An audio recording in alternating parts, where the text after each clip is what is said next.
Welcome to the Wild West. This is the War Pony podcast where we are your trading post for all upcoming productions, connections, and tricks of the trade. I'm your host, 𝙒𝘼𝙎, bringing West Texas to you. I'm a wife, mom, businesswoman, holistic equine therapist, and team roper. Relax and watch the sunset as we highlight events, consult on business, share knowledge of the industry, and talk to the legends and rising stars of the community. Join the tribe and make War Pony your one-stop shop for all things West Texas.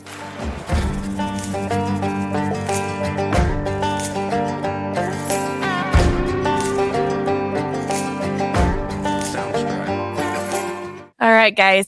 I know it's been a long time coming and you've seen War Pony everywhere, and I'm sure you're wondering what it is. So it is time that you get the big reveal. I have Katie here. So I met Katie when I moved here 13 years ago now. We high school rodeoed together, and now we both get to start business journeys and let our paths cross. Yep, I am Katie Squires, and I started Rocking Bird Media in January of 2024. Cassie reached out about a month later when I really wanted to start off my media journey, and she had an idea for a podcast. And I said, well, I've been editing podcasts, so let's go for it. And here we are. Yeah. So, yeah, I told Katie I have this idea. I've had an idea. I want to bring it to light. And she said, let's do it. Yep. Let's so roll here with we it. are. So now the $1 million question, what is War Pony? What is your, why did you start War Pony? I think the better question is what isn't War Pony at this point. The sky's the limit for sure. It's been opening so many doors that I had no idea were even possible already, and it hasn't even technically launched. Yeah. War Pony is special to me. When my daughter was born in 2019, I actually started a boutique called the War Pony Boutique, and I had children's clothing and stuff like that. And then between being a mom, being a wife, being a roper, and working full-time in the oil field, I didn't have time to do the boutique. So the boutique kind of went to the back burner, and, here we are. I have recently lost 2 special horses to us, and I met this lady from Canada. One thing about me is I don't think I've ever met a stranger, nor I agree with that. nor do I ever think that I can't find something to talk about, right? So I met this lady in Canada, and she does paintings. And of these 2 horses that we've lost, she painted me these really beautiful pictures with these war ponies. Mm-hmm. And she put all the markings and the feathers and all the things. And it just kind of stuck to me. And it fits my lifestyle. It fits my vibe. It fits that, Native American, Western cowboys and Indians touch that I've always had. And so I just kind of stuck with it, and I rolled with it. Yeah. So I didn't know that. I didn't know that story. Yeah, that's where it came from. So it first idea kind of started off as like, let's do a podcast. Yeah. I've drove down the road for miles, and my husband listens to all of the roping podcasts. Yeah. You name it. Whose roping husbands don't, though. Yes. And one day I was sitting here and I was like, God, like they just talk, and I can talk, and it made me think, like, West Texas doesn't have a lot of the media and the marketing and those things that some of the other areas do. And so that's where I think that we get looked over. I think that it's important that just because we're not on a professional level or anything like that, that we still showcase, we still talk. It's just as important to talk to the rising stars as it is the legends. Mm-hmm. I love to get people's stories. I'm fascinated with, why are you in West Texas? I mean, it's not for the scenery. That's for sure. Yeah. I want to just shed light. I want to shed light in so many different ways, whether it's events, whether it's business, whether it's networking, horse therapies, whether it's anything. Like, I want to bring the community together and have a place that you can go. Mm-hmm.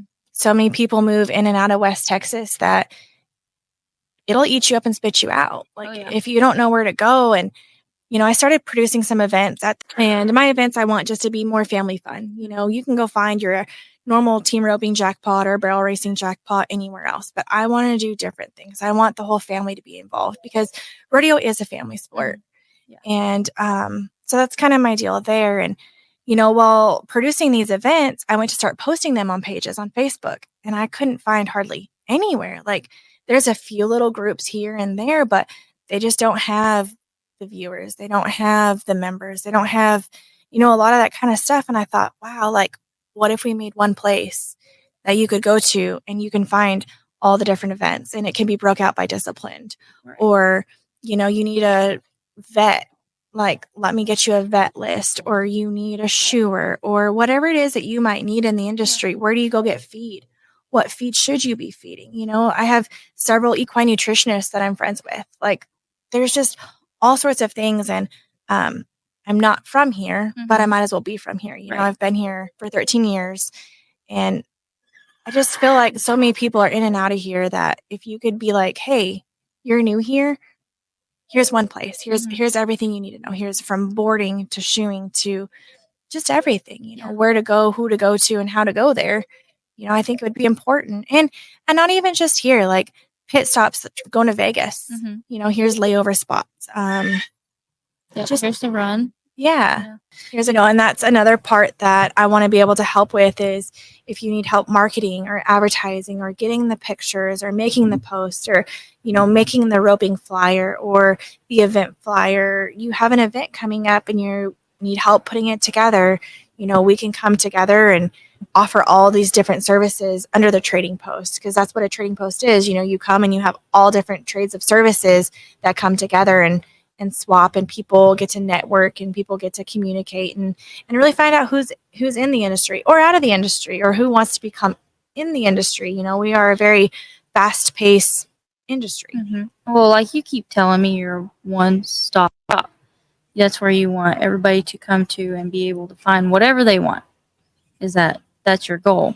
Yes, I want to be convenient. I want to be one place that you can find whatever it is that you might need for West Texas. Whether you're not from West Texas and you're traveling into West Texas and you need a layover spot, or you're from West Texas and you've just moved here and you don't know, or you're traveling out of West Texas. Like, I just think it's important that we have a place that we can go to. I think that is where West Texas is overlooked versus some of the other places, either in Texas or in the other parts of the country, is we don't have the spotlight on us. We don't have the marketing. We don't have all those big things that, for example, you go to Stephenville and there's so many different equine marketing companies that you can choose from, because that's kind of the hub. People think of Stephenville as the hub, but the truth is, West Texas has some tough people. You can go to a Friday night jackpot and it's a knife fight. It's just as competitive, if not more competitive, than the other places.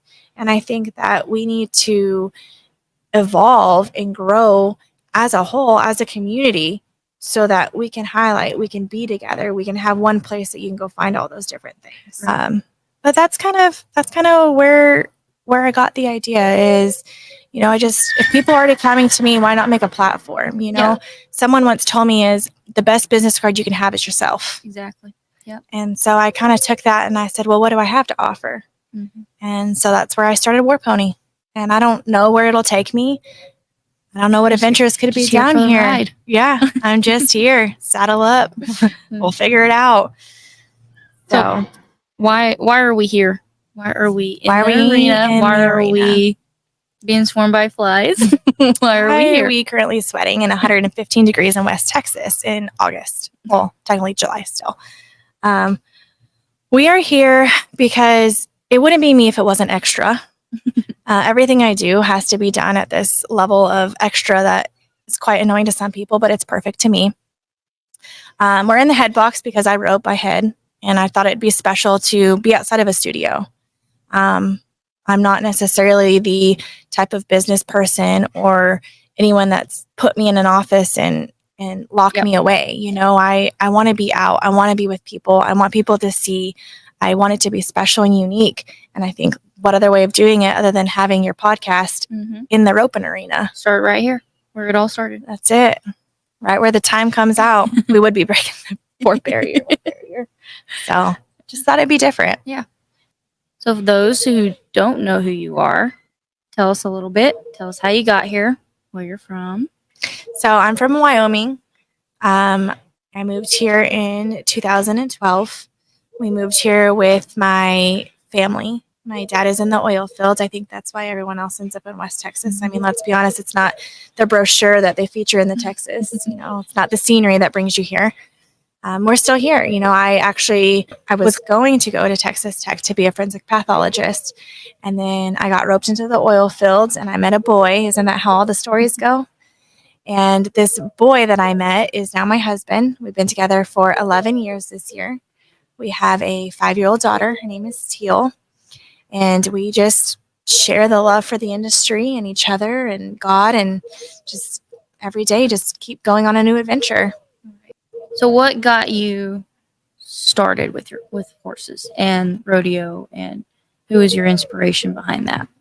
So my mom actually was introduced to horses at a young age.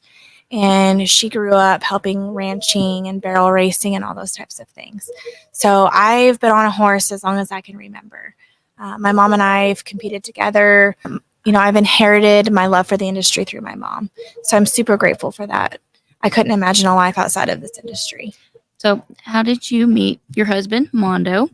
I met Mondo roping here. We met through a cowboy church. We used to go and rope. When I first moved here, I didn't know really where to go, and the church had the team roping nights. So we would go, we'd rope. At those, I met a family, and I'm still close with that family today. They kind of took me under their wing. All my caps that you guys have seen in apparel has been made by Miss 𝘾𝘼𝙎 and her family, and they've been great to us. And so I met Mondo in their arena, wearing his tidy whities for a Halloween roping. And that was it. It just did it for me, Guy roping in his tidy whities. That's all she wrote. That's all you needed. Sold That's it. all you needed. And now you'll have a little girl. We do, yes. So we had Teal in 2019, almost 5 now. And she really couldn't care less about the horses. I do have to bribe her with ice cream. And her pony. I have to bribe her with ice cream to get on the pony. I really think about the pony for me. It was just an excuse. Yeah. For Teal. I agree. It is my emotional support pony, little Reese's. But she's slowly getting to there. Something I just don't want to do is I don't want to burn her out. I want it to be her idea. She's still so young. And as much as I would want her to, I also never thought I would be the mom that has so much anxiety watching my little one ride. Mm-hmm. I mean, I don't know. I don't know if I ever really want her to get on and ride. I kind of am content with her, like, let me do gymnastics. But yeah, eventually we'll get there. She loves her pony. She goes out and she bathes it and brushes it and mows our yard quite often. But she has little Reese's. Oh, mom, businesswoman. Where's your businesswoman coming from? I stepped into the oil and gas in 2018. And I started off just as a data entry. I literally was taking these written fuel logs and putting them into Excel sheets and then submitting them. From there, I started doing a little bit of payroll, invoicing, all those kind of office admin duties. And I did get the chance to kind of get into some controller positions, more of helping with budgeting, helping with banking, helping with keeping the books straight and kind of overseeing the actual business versus just the data entry side of it. So I have a passion for numbers. Don't ask me to spell anything. Give me some numbers and I can make it happen. And I fell in love with it. I fell in love with the accounting side of it. It comes natural to me. I don't know why, but it does. And I just feel like when you're good at something, that's just what you do. Yeah. You can push and try and do, and I will never be able to write a novel. Like there's no way. Right. But your business woman kind of ties in with your equine, the holistic side of your business. Yeah. So I have a Beamer blanket. I'm also a distributor for Beamer. I have a flexi neb also. You know, we live in West Texas. It's hot, it's dry. There's so many horses that are bleeders. And even if they're not bleeders, like they could definitely benefit from cleaning out their respiratory. Because, you know, dust doesn't blow around here. Yeah, God forbid. You know, so I have those. I have my equine sports massage certificate and things like that. And so, so I also offer equine record keeping. So this is where when you purchase a horse, you know, you contact me and you say, I purchased the horse on this day. You know, I keep track of what you purchased it for. Does your horse have insurance? What are the insurance policies? What are the insurance specifications? Vet records, you know, shots, coggins, things like that. We all know that nobody thinks about their coggins until they're halfway to Vegas and they're getting texts that, you know, we're checking coggins at the gate.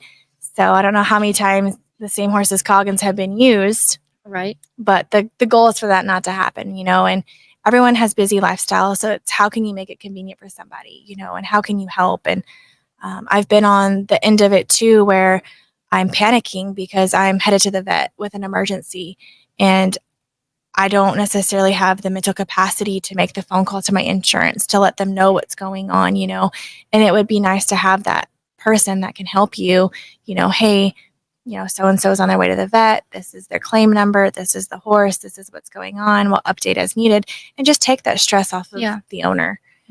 Even just shoes, you know, hey, your horses are coming up on 6 weeks. Do you want me to schedule your shoer? Or this horse hasn't had his teeth floated and we're going to schedule a bunch. Do you want your horse's teeth floated? And just the convenience. You know, I think that that's the way the world is just moving and turning is convenience and whatever you can do to help. And, you know, I also don't want to just help these small barns. I want to help these large barns, these breeders and those types of things that have a full on production. You know, I don't want to just help with one little thing. I want to be the person you think of when you think of the equine world and the business world. You know, I also want to help the bookkeeping. You know, if you have a business, I know you and I've discussed, you know, your breeding business and things, and things can get out of hand really quick. Oh yeah. You know, and I feel like and not even just getting out of hand, just where to start. Yeah, and is the starting part is what gets everybody. I believe. Yeah, and you know, with the starting part, I feel like you can go to LegalZoom or you can go anywhere and you can just get an LLC or an EIN number or whatever, and it comes with no instructions. You know, you're sitting there and you're like, well, what do I do with this piece of paper? You know, do you need to pay sales tax? Do you not? Are you sales tax exempt? Do you know when you're supposed to pay it? You know, because if one thing we know about the government is they want their money, you know, so those are big things that you don't want to get in trouble, especially starting off in the industry and things and starting off in a business. So I just want to be able to help wherever I can, because there's so many people in our industry that have some sort of small business, have some sort of something going for themselves. You know, they maybe can't afford that $100,000 a year controller, accountant, bookkeeper, whatever you want to call it, but they still need the services done. You know, they need someone to help them with invoicing. They need someone to help them with payroll.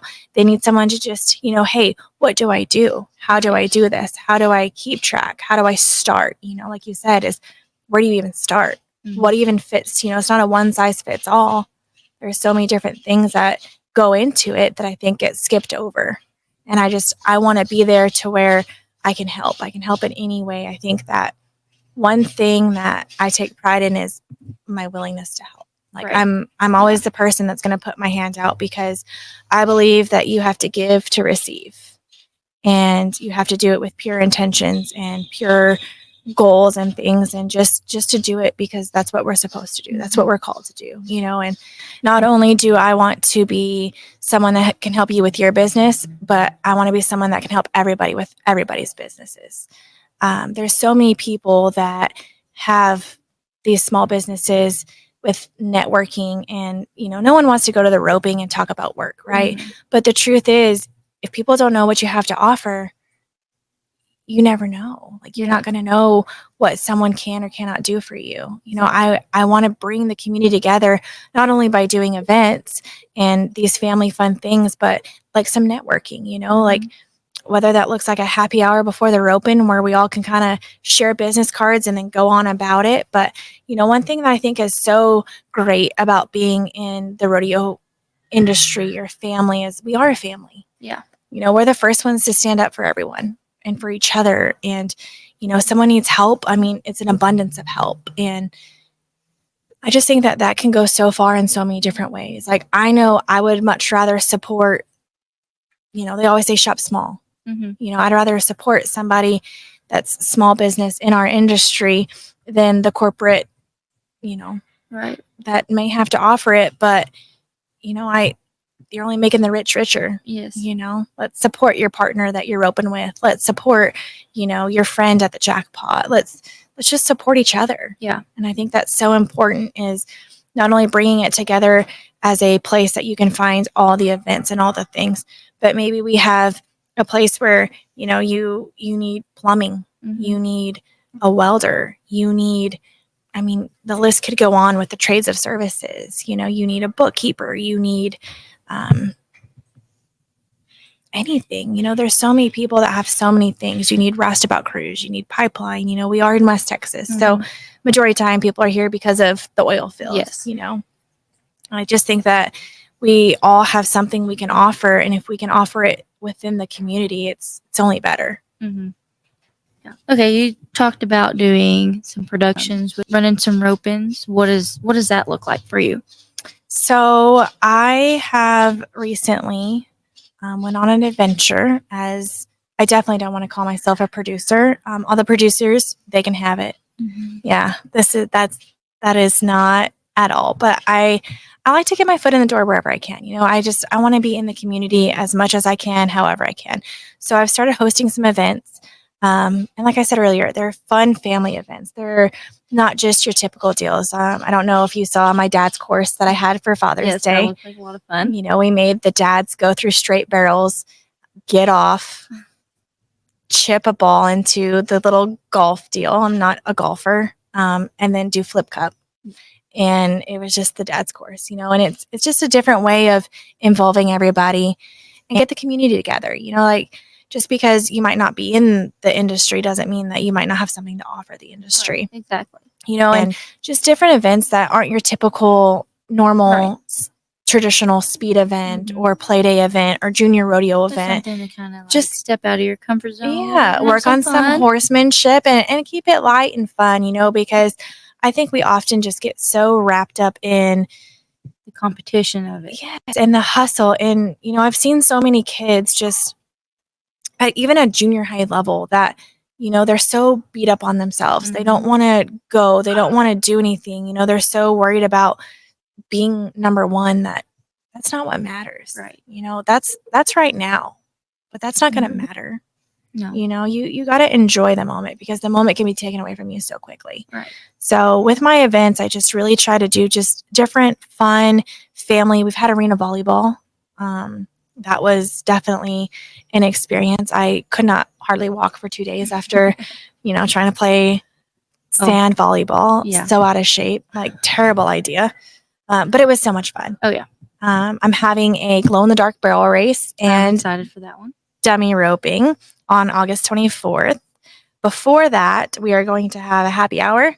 I have some live music. I have vendors, just that networking. Mm-hmm. Let's just hang out. Let's talk. Let's do whatever. Together. Yeah, let's help each other. Let's shop small, and I really try to gear this towards the college kids. Yes. College starts back on the 19th, I believe. I think so. And you got to have a home away from home. Yeah. And if I can be that, if I can be the open door that, so many of these kids I'm 18, but gosh, 18 is still so young. Yeah. You say that now. I'm barely out of the house. Yeah. Some of them are even, states away from home. States, countries. Yeah. Odessa and Snyder like to really recruit Australia, mm-hmm. And Canada. And, everywhere else. And these kids they've never even been to our country. Yeah. So if we can just be an open door, if War Pony can just be this thing that is this family oriented, wholesome community, that's it. That's what I want for it. Whatever comes in it, however other things come from it, that's great. But my goal is for it to be somewhere that people can come and come together. Yeah. Just come together. Yeah. So that leads us to our ending question, and one that we both talked about earlier. What makes West Texas special to you? I think something that makes West Texas special to me is the way we really are a community. We really do come together. You know, we're kind of out here by ourselves and skipped over and, you know, not have all the highlights on us. But, you know, we have each other's backs. And whether that's from working in the oil field to being in the industry of roping or barrel racing or whatever, like West Texas is small and we are a family. And I think that's what makes it special to me. After all, this is the Wild West, so you don't want to be a Lone Ranger out there trying to figure out all the productions and connections and tricks of the trades. So come join our tribe and see where War Pony takes us. I am very excited to see where War Pony takes you down the road, and I am excited to see the next episodes coming up. Yeah, we have some exciting things planned out, so stay tuned.